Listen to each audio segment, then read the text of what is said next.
If I've learned two things this week, it's that Hollywood people have no sense of humor when it comes to joking about the writers and SAG strike.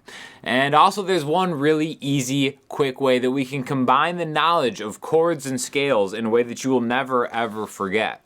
All right? So today what we're doing is we're going to take 4 chords that are all going to be across just 3 frets, just the 3rd, 4th, and 5th fret. And then we're going to do the simplest scale in the world, right?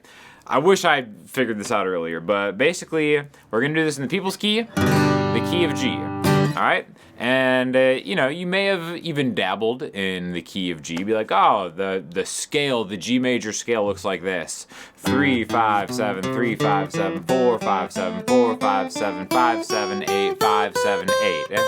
Right? And it's like, oh, that's 3 notes per string, and that's something that, I can totally get behind, and then you just forget the whole thing a little bit later. So this is going to be kind of like a method where we're taking 2 different areas of the thought. We're taking chords, we're taking scales, we're going to combine them in a cool way, right? So eventually what we're going to do is going to sound something like this.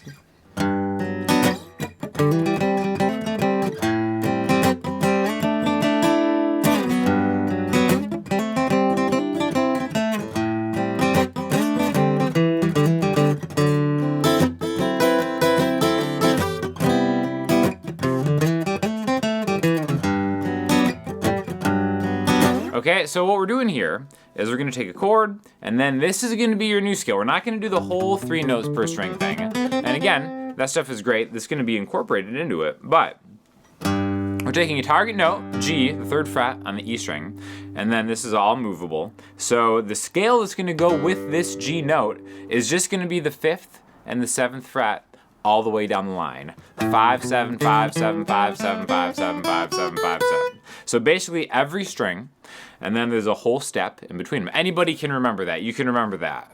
I believe in you. You can remember that. If you can't, I mean, come on.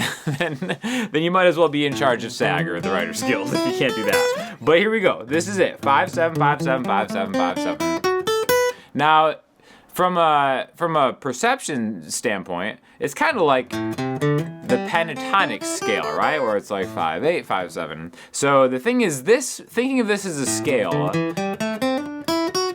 isn't really musical, but we can make it musical, all right? So what we're gonna do is we're gonna have something going on with the 5th and 7th fret, and we're gonna add it to a chord in between transitions, all right? So you can play a regular G major chord if you want to. I'm actually gonna choose a G major 7 chord because I'm so fancy, all right? So the voicing I'm using is 3rd fret, pointer finger on the E string, skip the A string, 4 and 4 on the D and G strings with your ring finger and your pinky. Keeping them together is important. We'll talk more about that. And then middle finger, 3rd fret on the B string. Okay, so there's the chord. And now the kind of premise of this lesson is going to be playing the chord and then doing something after it. And we're going to add a bunch of different chords too, but just starting off of this one chord, what I'm going to do is I'm going to play just a little quick root down, up, down. 1, 2, and 3, 4, then a bar of something in the 5th and 7th fret, right? So this is just a way to drill into your mind's eye how to maybe branch off of this. And really, conceptually, there's really nothing different about taking from the full major scale what we have going on here, but we're just focusing on just the 5th and 7th fret because it's easy to never forget, right? So 1, 2, and 3, 4, or if you want to, just regular G major. And then what we're gonna do is we're gonna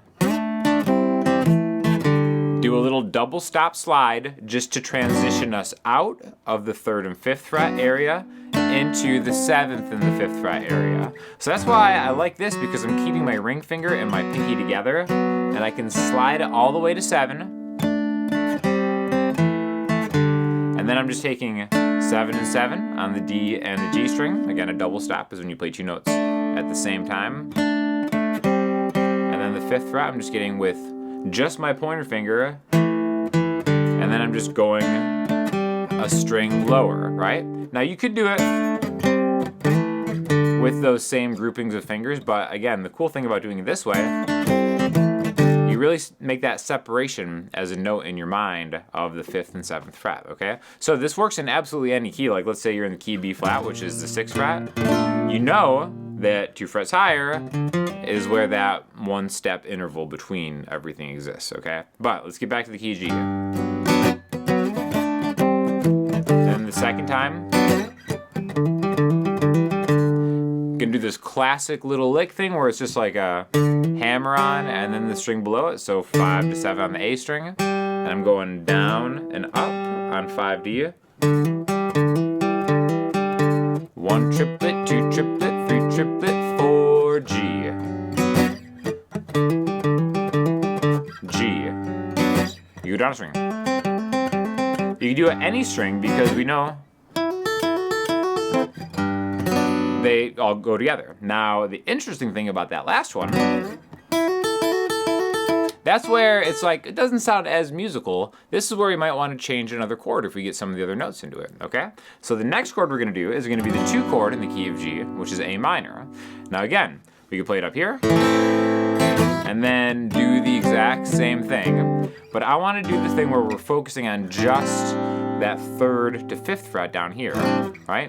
It's an efficiency thing too. So you're practicing the efficiency of changing between chords and then also adding some kind of melodic scale work on top of it, right? So I'm gonna go A minor 11, which is a representative of an A minor chord. Anytime you see A minor chords, you can play an A minor 11 chord. Great thing about that is it's closed voicing, so you can move that anywhere that you want, right? So I've got the 5th fret on the low E string, skipping the A string, 5 and 5 on D and G, and then 3 on the B string. So what you may have noticed already is that just like the G major 7, my ring finger and my pinky are bunched together. That's a pretty easy transition to get between because those are right next to each other the whole time. So might as well just keep them right next to each other. And then do that same kind of slide where we double stop into the other chord. So we can really mirror what's happening after that first chord, G major 7,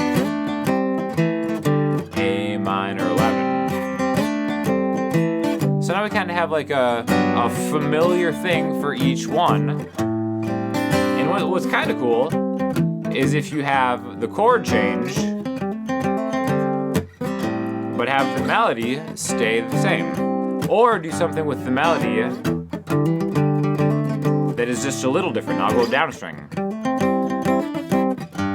So again, there's an infinite amount of possibilities on how to use this, but if you do it in time, it's a great way to kind of just get familiar playing around in this spot, right? Now, I will note that it might not sound right if you're not using Elixir strings, the finest strings in all the land. This video is sponsored by Elixir, my absolute favorite string company, probably my favorite company in just the history of the earth. These strings are so good. Like, they make your guitar sound better, feel better, they last longer, so you don't have to change your strings. I hate changing my strings. You guys have seen this. If you've watched the channel, you're like, you can see my strings just get old and disintegrate before your very eyes, but it takes like 6 months to do because they're always Elixirs. So again, these strings are like easily 4 months old, and come on, they sound great. Elixir strings, there's an affiliate link in the description.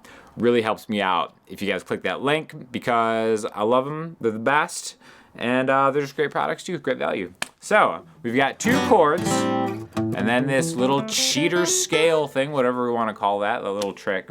Let's do 2 more chords that we could do in this area right here. Let's go to the 5 chord in the key of G. G, A, B, C, D.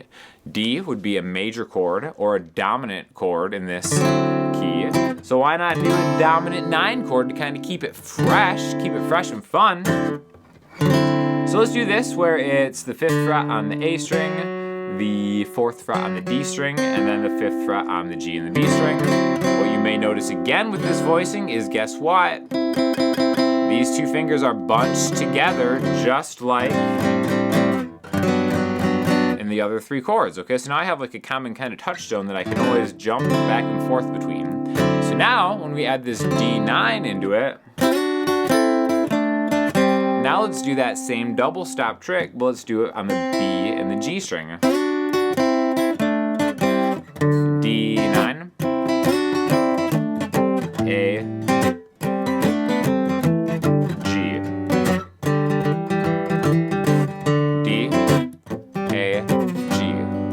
Okay, so no matter what song you're doing, a D major, A minor, G major, can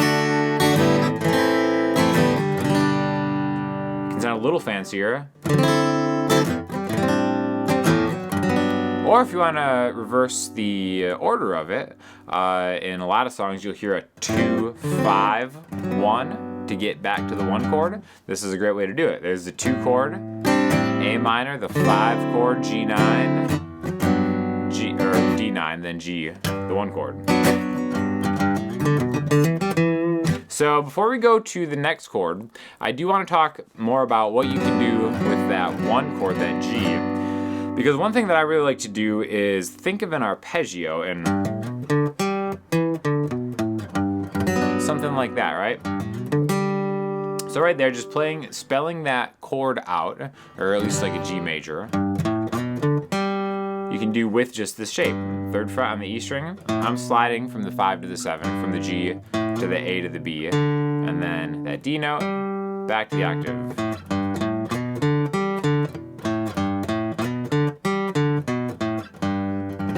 Okay, so we've got the 2 chord, the 5 chord, to the 1 chord. Okay, now where that little arpeggio is going to come in handy is when we go to that next chord that we're going to add. The last chord we're going to add in this example is going to be my favorite chord in any key, the 4 chord, specifically as a major 7 chord. This all is going to fit between the 3rd and the 5th frets, just like I promised. So I've got the 3rd fret on the E strings by root note. This is a C major 7 chord voicing. And the middle 4 strings, 3, 5, 4, 5. And then now the cool thing about having a major chord straight down a string is I can do that same arpeggio, right? There's the G and C. Now again, I can do all the same tricks that I used before with like the double stopping and stuff over C. Here's C major, G, C, G, D, A, G.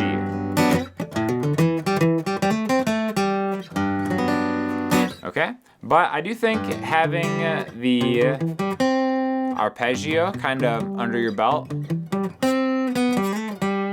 sounds really good. In fact, if you do want to think more about arpeggios, then you could add a little bit of spice to this exercise when you're combining the chord to the scale. In fact, one thing that I've, kind of taken note of when coming up with this idea in this exercise is, all right, the chord stuff is going to happen right here. Nothing outside. Frets 3, 4, and 5, and the scale stuff is going to happen right here. Nothing outside, just 5 and 7. If you did want to make a connection, you could be like, all right, well, for that C major 7, let's take the knowledge that the 4th fret on the G string is a note in this chord, right? So maybe I'm going to add this into my little run that I'm doing after that, right? And then it makes it more like an arpeggio. See how I'm doing that? I'm running through that arpeggio, and I'm still sticking on 5 to 7. But now the G string, I'm making a special note to get back into that 4th fret, into that 7 to 5. And that's when you can really make this 5 to 7 trick sound very musical, is when you think of the chords and what's outside the chord. And it's like, yeah, if I thought of the whole G major scale, there it is. It's like, yeah, I would know that. But I think that there's something to just playing with the changes and being like, all right, this is C major's 7 spot to shine. Instead of, just kind of relying on just one big kind of parent scale. So real quick, before we wrap this up, let's move it into another key. Let's go into the key of A major, right? So because all of this is movable, we can do the exact same thing. We can do the 1 chord, to the 2 chord, to the 5 chord, to the 4 chord, to the 1 chord. And I don't even need to know what the names of those chords are. I just know that Here's the root note of the key that I'm in. So everything that we just talked about is gonna work. But now, since 5 is my root note, that scale is gonna be 7 to 9.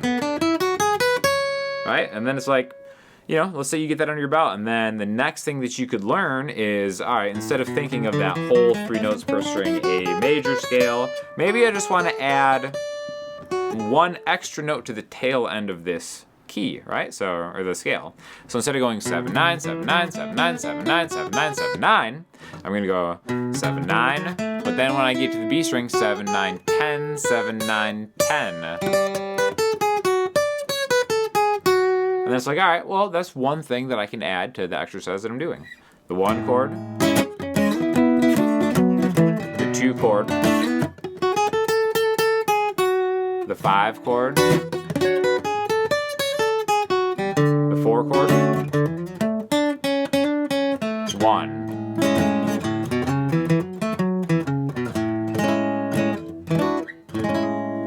So there's really like a lot of cool different ways you can utilize this, but I think the most important thing is whatever key that you're in, if you take one thing from this lesson, if you've made it this far, thank you from the bottom of my heart. Watch time means a lot to me right now. If you take one thing from this lesson, it's like whatever key you're in, it's like, you're in the key of G flat, F sharp, whatever. There's that 2nd fret, there's my chord.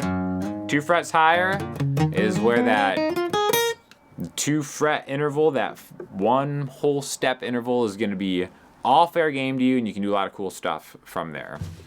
So thank you again to Elixir Strings for sponsoring the video. Thank you guys for watching. If you have any questions or comments, hit me in the comment section, Instagram, or the website. I'll talk to you all soon. Thank you.